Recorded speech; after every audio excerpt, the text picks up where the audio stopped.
Bonjour et bienvenue à toutes et à tous. Aujourd'hui, on explore une idée assez vertigineuse.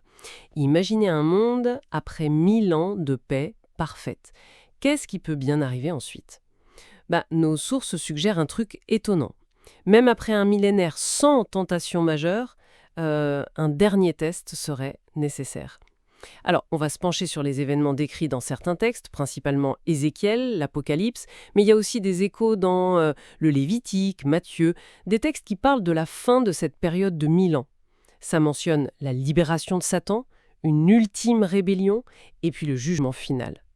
Pour cette discussion, on va s'appuyer sur les idées d'un document qui analyse justement ces prophéties. C'est un fichier 275 000 ans Chanhu.doc.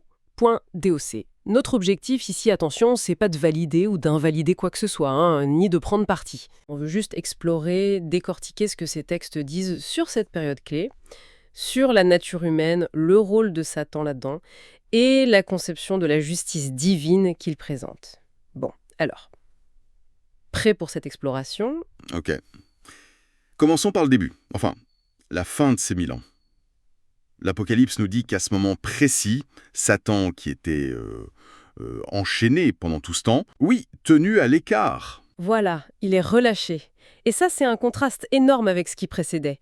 On parle d'une ère sans malédiction sur la terre, les gens vivaient, se mariaient, avaient des enfants, enfin, ceux en dehors de la Nouvelle Jérusalem, selon les textes. Tout à fait.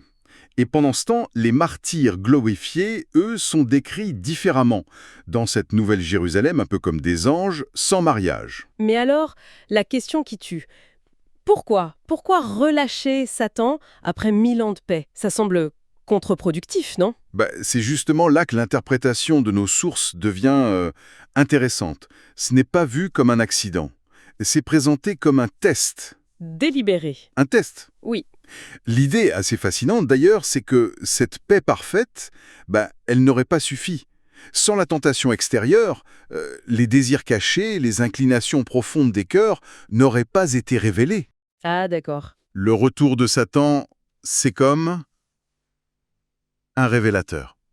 Une sorte de vérification finale de la loyauté, pour que les choix profonds deviennent manifestes. Un passage de l'Apocalypse est lu dans ce sens en tout cas. Une vérification. Donc, même après 1000 ans, sans être tenté directement par lui, euh, quelque chose pourrait encore ne pas aller, au fond? C'est exactement ça, la perspective qui est présentée. L'absence du tentateur, ça ne garantit pas automatiquement la sainteté intérieure pour tout le monde. Donc cette épreuve finale, elle servirait à rendre visible l'état réel des cœurs. Et ça, c'est vu comme essentiel pour la suite des événements décrits. Et pour mener cette vérification, Satan va séduire des peuples.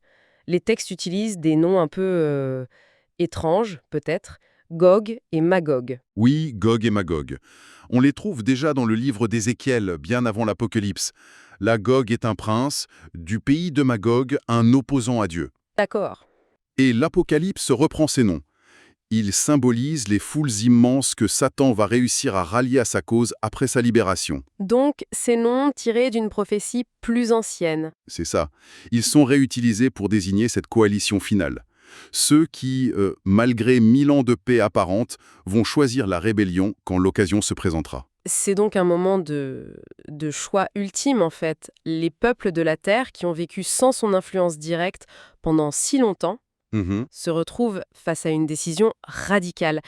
Soit rester fidèles à l'ordre établi autour de Jésus et des saints, ceux liés à la Nouvelle Jérusalem, le camp des saints, la ville bien-aimée, Oui, soit écouter Satan et se rebeller.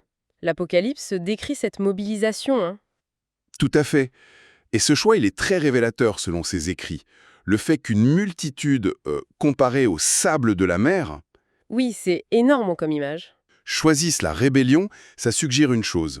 L'environnement, même idéal, ne suffit pas forcément à changer la nature profonde si le cœur, lui, n'est pas aligné. Et c'est là que la notion de justice divine devient centrale dans l'analyse de nos sources. Comment ça? Pour que le jugement final soit perçu comme juste par toute la création, anges, autres humains, il faudrait que les choix intérieurs soient rendus manifestes, visibles par des actions concrètes. L'argument avancé, c'est que les créatures ne peuvent juger que l'extérieur, ce qu'elles voient. Attendez, Ça soulève une question. Si c'est une affaire de rendre les choix visibles par des actes, quid de ceux qui, mettons, se convertissent vraiment sincèrement juste avant de mourir? Ils n'ont pas eu 1000 ans pour approuver leur foi par des actions visibles aux autres. Ah, excellente question. Et la source, elle aborde ce point précis. L'interprétation présentée est assez spécifique, elle suggère que même ces personnes-là, dont la foi est considérée comme authentique, mais pas démontrée publiquement sur la durée, Oui. seraient justement concernées par ce test final. Elles seraient, selon cette lecture, réveillées dans un état intermédiaire. Le texte source utilise le terme paradis, ici non pas pour être jugé tout de suite, mais bien pour participer à cette épreuve, Ah, d'accord. pour avoir une chance de montrer leur choix. Voilà, en quelque sorte. Leur résistance à la séduction de Satan à ce moment précis servirait de démonstration publique de leur loyauté. Ça validerait leur foi aux yeux de tous avant l'étape suivante, l'état éternel. C'est une construction théologique assez détaillée dans ces textes. D'accord, je vois la logique interne, même si c'est complexe. Alors, cette rébellion, concrètement, elle ressemble à quoi dans les descriptions? C'est décrit comme une scène assez impressionnante. Les forces de Gog et Magog, donc galvanisées par Satan, elles arrivent de partout. Elles encerclent le camp des saints et la ville bien-aimée, la Nouvelle Jérusalem. Mhm. Ézéchiel, dans la prophétie d'origine qui est reprise ici, il utilisait l'image d'un nuage qui couvre le pays. Une armée immense qui vient piller un peuple qui se croit en sécurité, qui vit sans murailles, ni verrous, ni portes. L'intention est claire, donc. Oui, clairement hostile. Renverser l'ordre divin établi et s'emparer de ce qui appartient aux fidèles. C'est un assaut final. Une attaque massive contre un peuple qui semble vulnérable. Comment réagit le divin face à ça, dans ces récits? Alors là, la réponse décrite est fulgurante, décisive. L'Apocalypse est très direct. Mais un feu descendit du ciel et les dévora. Point. Ah oui, c'est radical. Très. Pas de longue bataille. C'est réglé. Le livre d'Ézéchiel, dans le passage sur Gog, qui inspire cette scène, est plus imagé sur les manifestations de la colère divine. Il parle d'un grand tremblement de terre, D'accord. d'une confusion telle que les attaquants s'entretuent, de peste, de sang, de pluie torrentielle, de grêlons et lormes, et aussi de feu et de soufre. C'est vraiment un jugement cataclysmique qui est décrit. Ce feu qui dévore les attaquants. Est-ce que c'est ça le fameux jugement final, l'étang de feu dont on entend parfois parler? Alors, c'est un point important que nos sources clarifient. Le feu décrit ici, celui d'Apocalypse 20, verset 9, il est interprété comme un feu physique, Physique. oui, qui consume les corps des rebelles sur terre. Ça met fin à la rébellion armée, sur le moment. Ce n'est pas encore l'étang de feu. Ah d'accord, ce n'est pas la même chose. Non.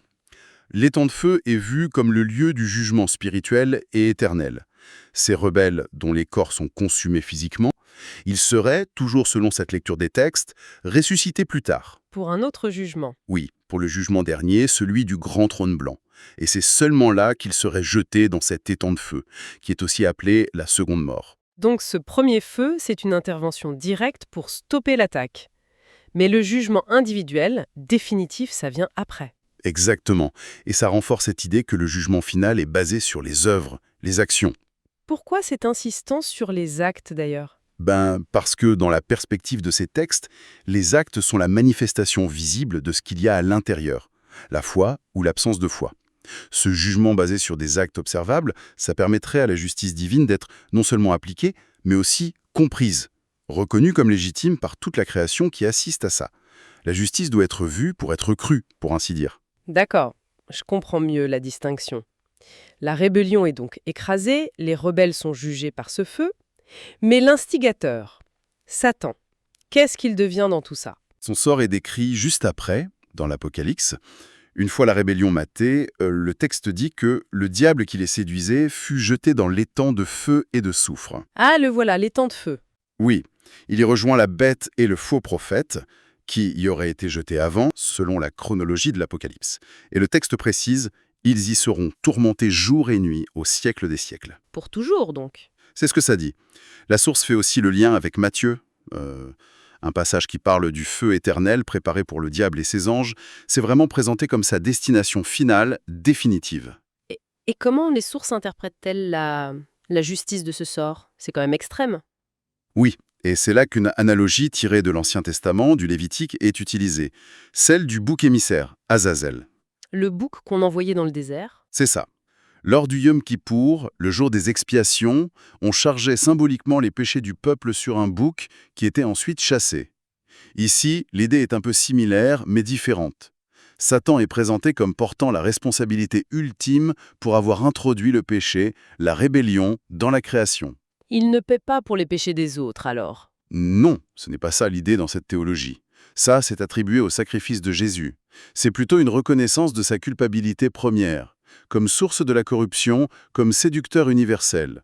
Sa punition dans l'étang de feu, c'est vu comme la conséquence juste de son rôle d'initiateur et de ses actions pour entraîner les autres dans sa chute. D'accord. Un passage d'Isaïe sur la punition du Léviathan, le serpent ancien, est aussi cité pour appuyer cette idée. Et cette notion de responsabilité? Oui, la source insiste là-dessus. Chaque individu est responsable de son choix, succomber ou résister. Mais Satan, lui, il a une responsabilité aggravée. Il n'est pas juste un pécheur parmi d'autres. Il est l'initiateur, le moteur actif du mal décrit dans ces textes. Il y a même une suggestion, basée sur l'interprétation de certains versets chez Matthieu, dans l'Apocalypse, qui parle de différents degrés de jugement ou de tourment. Ah oui? Qu'il pourrait y avoir une gradation des peines dans cet étang de feu. Et la punition de Satan serait alors proportionnelle à son rôle unique et central dans toute cette histoire cosmique du mal. Une responsabilité proportionnelle à l'influence, en somme. C'est une conception de la justice assez spécifique. Bon, alors, après tout ça, Satan est écarté définitivement, les rebelles sont jugés. Qu'est-ce qui se passe ensuite? C'est la fin de l'histoire? C'est la fin de l'histoire. Du mal et de la rébellion, en tout cas selon ces textes. L'élimination de Satan, de toute opposition, ça ouvre la voie à l'état final, permanent. Ce que les écrits appellent de nouveaux cieux et une nouvelle terre. Et ça ressemble à quoi cet état final? Toujours d'après nos sources. C'est décrit comme un retour à une perfection, encore plus grande qu'au début en fait. La caractéristique principale, c'est l'absence totale de malédiction. Fini les épines, les chardons, ces symboles de la chute, de la difficulté de la vie sur Terre. Un monde parfait, donc. Et plus important encore, les habitants de cette nouvelle création auraient des corps, une nature, libérée de la tendance au péché, intrinsèquement. Ce serait comme un retour à l'état d'Adam et Ève avant la chute, mais une innocence qui a été éprouvée, confirmée par les tests, y compris ce dernier test après le millénium. Une innocence validée, en quelque sorte. C'est ça, c'est présenté comme l'accomplissement final du plan divin, une création purifiée, où les créatures fidèles vivent éternellement en harmonie avec Dieu, sans plus aucune possibilité de péché ni de mort. La foi a été testée, éprouvée par les actes et finalement validée. C'est fascinant comme récit. Si on essaye de résumer les grandes lignes de ce qu'on a exploré, il y a cette idée assez folle quand même de la libération de Satan comme un test. Nécessaire, voulu, même après 1000 ans de paix. Ensuite, ce choix radical offert à l'humanité qui montre que l'environnement seul, ça suffit pas. Puis la rébellion massive, Gog et Magog, suivie d'un jugement divin spectaculaire par le feu, mais qui n'est pas encore le jugement final. Exact. Et pour finir, le sort définitif de Satan dans les temps de feu et l'instauration de cet état éternel, sans péché, où la foi a été prouvée par les actes. C'est bien ça? C'est tout à fait ça. Et au-delà de l'histoire elle-même, ce que ces textes mettent vraiment en avant, c'est une certaine vision des choses. Premièrement, cette insistance très forte, la foi authentique doit se voir, par des actions concrètes, pour être validée pas seulement aux yeux de Dieu, mais de toute la création. La foi et les œuvres, en somme. Voilà. Deuxièmement, la question de la responsabilité. Chacun est responsable de ses choix, mais il y a une responsabilité plus grande pour celui qui initie, qui propage le mal. D'accord. Et troisièmement, cette idée d'une justice divine qui doit être visible, compréhensible, basée sur des actes qui révèlent les intentions cachées. Le jugement n'est pas présenté comme arbitraire, mais comme la conséquence logique, démontrable, des choix qui ont été faits. Tout ça nous amène peut-être à une dernière réflexion, une question qui va un peu au-delà de ce que les textes disent noir sur blanc. Si, comme cette interprétation le suggère, même 1000 ans de paix sous un règne divin ne suffisent pas à garantir la loyauté du cœur humain sans ce test final, ce retour de la tentation, qu'est-ce que ça nous dit sur la nature profonde de la liberté, du choix, et peut-être même de la confiance, même dans un contexte qu'on imaginerait absolument idéal? C'est une pensée sur laquelle on peut peut-être méditer.